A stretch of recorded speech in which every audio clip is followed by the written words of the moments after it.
किस दल का होगा। अब जैसे कितने कांग्रेस के होंगे, कितने राजद के होंगे, कितने जदयू के होंगे, ये तो हमको लगता है जो कल बैठ के, आज से कल तक लोग बैठ के फाइनल करेंगे। 16 तारीख को क्या शपथ ग्रहण समारोह हो रहा है? उम्मीद तो अभी यही जताया जा रही है। आप भी शपथ ले रहे हैं? ये हमें मालूम नहीं। हमें ये मालूम नहीं कि मंत्री पद की शपथ लेंगे भी या नहीं। ये बयान है विजय कुमार चौधरी, बिहार के पूर्व शिक्षा मंत्री मिठाई वाले बाबा का। ऐसे में आरजेडी जेडीयू सरकार बनने के बाद पहला एक्सक्लूसिव इंटरव्यू विजय कुमार चौधरी, बिहार के पूर्व शिक्षा मंत्री का। उन्होंने जो बातचीत की है, सुनिए उन्हीं की जुबानी। आप स्पीकर रह चुके हैं, 5 साल आपने बखूबी चलाया है। एक तरफ तेजस्वी यादव भी थे जब सरकार में, तब भी, और फिर जब बीजेपी के साथ आ गए तब भी। स्पीकर को नो कॉन्फिडेंस मोशन के लिए कहा गया, अविश्वास प्रस्ताव के लिए आप लोग की तरफ से लाया गया है। अगर वो इस्तीफा नहीं करते हैं तो क्या क्या परिस्थितियां बन सकती हैं? नहीं, पहली चीज़ तो ये है कि अमूमन ऐसा देखा गया है कि जैसे ही सरकार बदलती है तो आम तौर पर विधानसभा अध्यक्ष इस्तीफा दे देते हैं, क्योंकि स्पीकर हमेशा सत्ता पक्ष या सत्ता में जो गठबंधन होता है उसी के होते हैं, इसलिए कि स्पीकर भी बहुमत से चुना जाता है। तो जब तक बहुमत नहीं हो तो सरकार नहीं बनती है, और अगर बहुमत है तो फिर सरकार विपक्षी पार्टी का नहीं रह सकता है। अभी की जो स्थिति है, अभी भी हालांकि सामान्य परंपरा में, या सब लोग मानते हैं, कई लोगों का हमने देखा भी है कि सामान्य परंपरा के हिसाब से अगर इस विधानसभा अध्यक्ष पद का त्याग कर देते तो ये बेहतर होता, क्योंकि अभी जो सूचना है उस हिसाब से उनको, अध्यक्ष को अपने पद से हटाने का नोटिस ये करीब 50-60 विधायकों ने दे रखा है विधानसभा सचिवालय को, और ये सामान्य परंपरा है। और नियमों के तहत भी अगर विधानसभा को, अध्यक्ष को हटाने का कोई प्रस्ताव विधानसभा के विचाराधीन होता है, जो अभी है, क्योंकि उसमें नियम है कि जिस दिन विधानसभा सचिवालय को दिया जाता है उसके 14 दिनों के बाद उस पर विमर्श होता है। तो 14 दिन पूरे हो रहे हैं, और नियमानुसार भी और परंपरा के हिसाब से भी 24 तारीख को सदन जब बैठेगा तो सबसे पहले स्पीकर को हटाने वाले प्रस्ताव पर विमर्श करेगा। ये समय में चेयर कौन करेगा? विधानसभा के अध्यक्ष के कुर्सी पर कौन बैठेगा? ये भी नियम है कि अगर स्पीकर को हटाने का प्रस्ताव पर अगर सदन विमर्श कर रहा है तो उस समय वो अध्यक्ष जिनको हटाने का प्रस्ताव है वो उस कुर्सी पर नहीं रहेंगे। और अपने यहाँ अभी बिहार में तो चूँकि उपाध्यक्ष भी कार्यरत हैं या उपाध्यक्ष भी काम कर रहे हैं, तो ये स्वाभाविक रूप से उपाध्यक्ष उस समय सदन की अध्यक्षता करेंगे जब उनके हटाने का प्रस्ताव सदन के विमर्शाधीन होगा। आपको नहीं लगता है कि अगर वो चेयर करें विधानसभा अध्यक्ष के तौर पर भी तो स्पीकर को के खिलाफ किसी तरह की कार्रवाई, क्योंकि असमंजस वाली स्थिति हो जाएगी, कुर्सी को लेकर झगड़ा होगा, उपाध्यक्ष बैठेगा, तो ऐसे में क्या सचिव जो विधानसभा के होते हैं उनको कोई आदेश जारी करना होगा या उनकी तरफ से कोई पहल होगी? नहीं, वो तो आखिर नियम को लागू करना तो सचिव की ही जिम्मेदारी है, और हम लोग तो आश्वस्त हैं। जो सचिव परामर्श देंगे और जो नियमतः जिनको अध्यक्षता करनी है वही करेंगे, ऐसा नहीं करना चाहिए। अब ये तो संवैधानिक व्यवस्था या परंपरा से बिल्कुल अलग चीज़ हो जाएगी ना। हमको नहीं बैठना है, हम जाके बैठेंगे, ये तो नहीं होता है, और मेरे ख्याल से होना भी नहीं चाहिए और होगा भी नहीं। तो क्या अगर वो नहीं हटते हैं तो फिर उस पर वोटिंग होगी, या फिर अगर नीचे भी बैठते हैं, अगर अध्यक्ष सीट पर नहीं बैठते हैं तो क्या पहले वोटिंग होगी या फिर उस प्रस्ताव पर कोई बहस होगी? नहीं, ये तो परंपरा के हिसाब से पहले उनको हटाने की जो नोटिस है या अध्यक्ष को हटाने का जो प्रस्ताव है उस पर सदन विमर्श करेगा या फिर उस पर बहस होगी? क्या उनको मौका मिलेगा अपनी बात रखने? सदन में विमर्श का मतलब ही होता है कि जिनको जो कहना है कहेंगे और अंत में मतदान होगा। विमर्श का मतलब ही यही होता है। तो कहीं ऐसा तो नहीं कि बीजेपी ये चाहती है कि अविश्वास प्रस्ताव के बहाने सदन में चर्चा हो, बहस हो और उसके बाद फिर वो वोटिंग के पहले इस्तीफा दे? कई बार ऐसा हुआ है कि जो नेता को, अगर सदन के नेता को अगर बहुमत नहीं होता है तो प्रस्ताव के बाद वो इस्तीफा देते हैं। नहीं, अगर वो ऐसा करना चाहते हैं तो वो उनकी मर्जी है, लेकिन फिर तो सदन में जो प्रिजाइड करते हैं, सदन की जो अध्यक्षता करेंगे उस वक्त, ये सब कुछ उन पर निर्भर करता है। जो कितने देर का विमर्श होगा, कितना देर विपक्ष को मिलेगा, कितना देर सरकार को मिलेगा, और अगर विमर्श में वो कुछ कहना चाहेंगे तो सरकार भी उस पर रिस्पॉन्ड करने के लिए बाध्य होगी। सरकार भी अपनी बात रखेगी ना, ये तो सीधी बात है। जेडीयू का होगा या आरजेडी? नहीं, ये तो जो लोगों ने तय किया होगा, नेताओं ने तय किया होगा, उसकी अभी घोषणा नहीं हुई है। हमारे ख्याल से आज से कल से परसों तक हो जाएगी। कहा जा रहा है कि आरजेडी को मिलेगा। ये हमें सूचना नहीं है, कयास तो तरह तरह के लगाए ही जाते हैं। अगर जेडीयू के पास नहीं होता है तो क्या लगता है कि जेडीयू कमज़ोर होगी महागठबंधन में? क्योंकि पिछले दफ़े बीजेपी को जेडीयू ने दे दिया था और विजय सिन्हा बने थे, तकरार देखने को मिला था मुख्यमंत्री और विजय सिन्हा के बीच में, तो वैसी स्थिति फिर पैदा हो सकती है? नहीं, ऐसी कोई बात नहीं है कि जेडीयू कमज़ोर होगा। और सबसे बड़ी बात होती है कि कौन उस पद पर बैठता है, उसकी समझदारी सबसे महत्वपूर्ण होती है।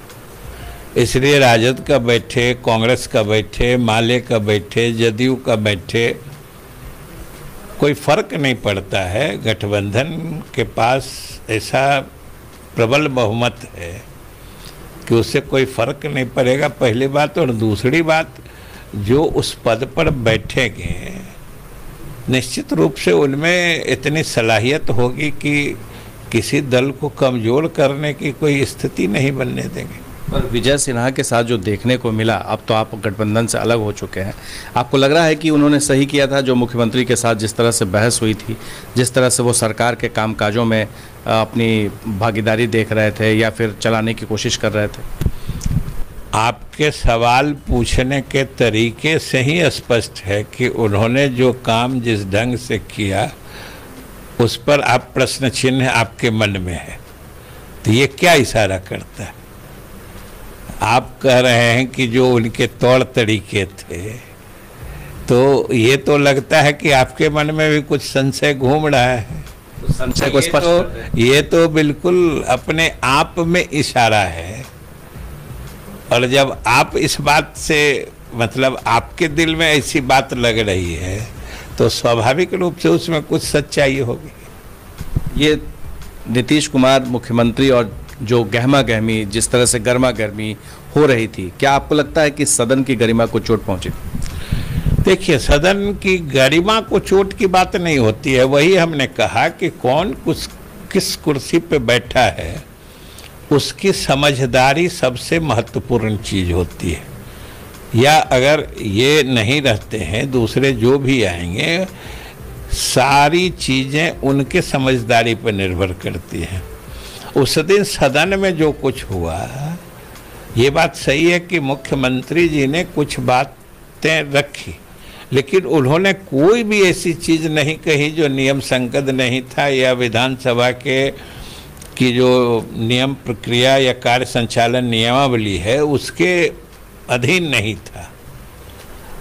अध्यक्ष जी जैसा कह रहे थे या जैसा कर रहे थे वो नियम संगत नहीं था। मुख्यमंत्री ने सिर्फ संवैधानिक और विधानसभा की जो नियमावली है, प्रक्रिया तथा कार्य संचालन नियमावली, वो उसके अधीन कर रहे थे। जैसी चीज़ों में अध्यक्ष के द्वारा अनावश्यक अवांछनीय हस्तक्षेप ये उचित नहीं है, यही मुख्यमंत्री जी कह रहे थे। तो क्या लगता है कि आपको कि ये भी एक बहुत बड़ी वजह थी टूट के पीछे, जो आपके और गठबंधन, क्योंकि गठबंधन धर्म का जो पालन होना चाहिए वो अध्यक्ष की कुर्सी से भी नहीं हो रहा था, वो दिख रहा था?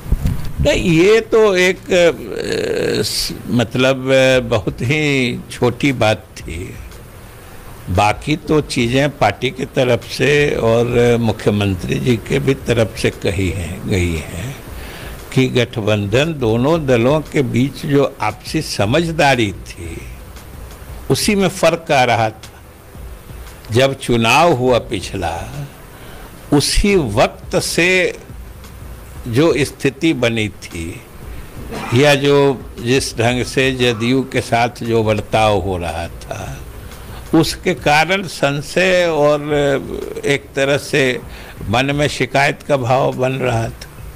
और धीरे धीरे जब महसूस हुआ कि नहीं, ये एक सुनियोजित कार्यक्रम के तहत जदयू को नीचा करने की साजिश चल रही है, तो लोग अलग हो गए। इसी में मेरा यही सवाल था कि छोटा ही सही, लेकिन क्या आपको लगता है कि ये भी एक वजह बनी कि आपके मुख्यमंत्री को छोटा करने की, छोटा दिखाने की विधानसभा के अंदर में कोशिश हुई कि आप तीसरे नंबर की पार्टी हैं? नहीं, ये हम नहीं मानते हैं कि ये सिर्फ एक तल्खी का कारण हो सकता है, लेकिन अध्यक्ष मुख्यमंत्री को क्या नीचा दिखा सकता है? ऐसा नहीं हो सकता। आने वाले समय में आप जो गठबंधन है उसका कैबिनेट का स्वरूप क्या होगा? क्या जो बीजेपी के पाले में, बीजेपी के खाते में जितने मंत्रालय हैं, जितने मंत्री हैं, वो क्या महागठबंधन में चले जाएंगे और आपके जितने भी रहेंगे वो आपके अभी जितने भी हैं वो रह जाएंगे? कचौड़ी भैया जी, आपकी राय लेनी थी। कौन? अभी तो क्या तय हुआ है ये तो कल के बाद स्पष्ट होगा, जब दोनों या क्या दो, अब तो 5 दल के नेता बैठ के तय करेंगे। ये भी सब लोग जान चुके हैं कि तीनों लेफ्ट पार्टी जो है, माले, सीपीआई, सीपीएम, उन लोगों ने फैसला कर लिया है कि हम लोग मंत्रिमंडल में नहीं जाएंगे। तो अब 3 पार्टियां बच गई, कांग्रेस है, राजद है, जदयू है। तो सामान्य रूप से जो महसूस किया जा रहा है या जो लगता है कि जो पुराने मतलब संख्या थी, लगभग उसी रूप में होना चाहिए। वैसे क्या होगा, क्या कितनी संख्या होगी, कितना किस दल का होगा, अब जैसे कितने कांग्रेस के होंगे, कितने राजद के होंगे, कितने जदयू के होंगे, ये तो हमको लगता है जो कल बैठ के, आज से कल तक लोग बैठ के फाइनल कर लेंगे। 16 तारीख को क्या शपथ ग्रहण समारोह हो रहा है? उम्मीद तो अभी यही जताया जा रहा है। आप भी शपथ ले रहे हैं? ये हमें मालूम नहीं। लोग 2015 में, आखिरी सवाल है, 2015 में जब सरकार बनी थी तो उस वक्त नीतीश कुमार को ये लगने लगा था 1-2 महीने के अंदर में ही कि ये ज़्यादा दिन सरकार नहीं चलेगी, और हुआ भी वही।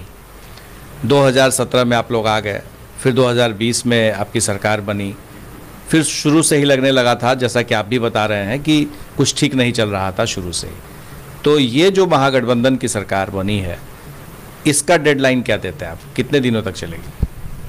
ये जो महागठबंधन की सरकार बनी है, और जैसा कि हमने कहा कि पिछले दिनों जो सरकारें थी और जो शुरू में ही महसूस हो जाता था, ये प्रसन्नता की बात है कि सरकार बने 5 दिन बीत चुके हैं, लेकिन अभी तक वैसा कोई महसूस नहीं हुआ। कोई आशंका, किसी तरह की शंका कि आगे जो लालू यादव के परिवार या उन लोगों की तरफ से, उनकी पार्टी के नेताओं की तरफ से, कार्यकर्ताओं की तरफ से जिस तरह का आरोप लगता था जंगल राज का, हम समझते हैं कि जो पिछला अनुभव रहा है उसके आधार पर वो लोग भी जरूर सोचेंगे कि जो चाहे गठबंधन से संबंधित हो या जो पब्लिक परसेप्शन में जिन चीज़ों के कारण परेशानी आती है, वो भी जरूर इतना महसूस किए होंगे और उस चीज़ की पुनरावृत्ति की कोई संभावना नहीं दिखती। पुरानी गलतियों से सभी ने सबक सीख लिया। सभी सीखते हैं, कोई उसमें अपवाद थोड़े होता है। मुख्यमंत्री नीतीश कुमार को प्रधानमंत्री के तौर पे पद के उम्मीदवार के तौर पर प्रोजेक्ट किया जा रहा है। हमें तो ऐसा कभी नहीं लगा है। मुख्यमंत्री जी तो अभी अपना मुख्यमंत्री का शपथ लिए हैं 4 दिन पहले, अभी तो यहाँ मंत्रिमंडल भी विस्तार नहीं कर पाए हैं, तो प्रधानमंत्री पद पे कैसे कहाँ से आ गया जो प्रधानमंत्री पद के उम्मीदवार हो गए। और ये तो भविष्य बताएगा, भविष्य में राजनीति की दिशा क्या होगी उसके बारे में अभी कुछ भी कहना जल्दबाजी होगी, कुछ भी कहना। ये सर हमारे साथ विजय चौधरी जी बहुत सारी बातों की तरफ इशारों में कहा तो कुछ बातें साफ भी कर दी, आपने सुना। अगर आप बिहार के बाहर के प्रतिष्ठित यूनिवर्सिटी कॉलेजों से BA DLED एडमिट की पढ़ाई पूरी करना चाहते हैं सस्ते दरों पर, तो स्क्रीन पर दिए नंबर पर कॉल करें। धन्यवाद वीडियो देखने के लिए। वीडियो पसंद आया तो लाइक ज़रूर करें।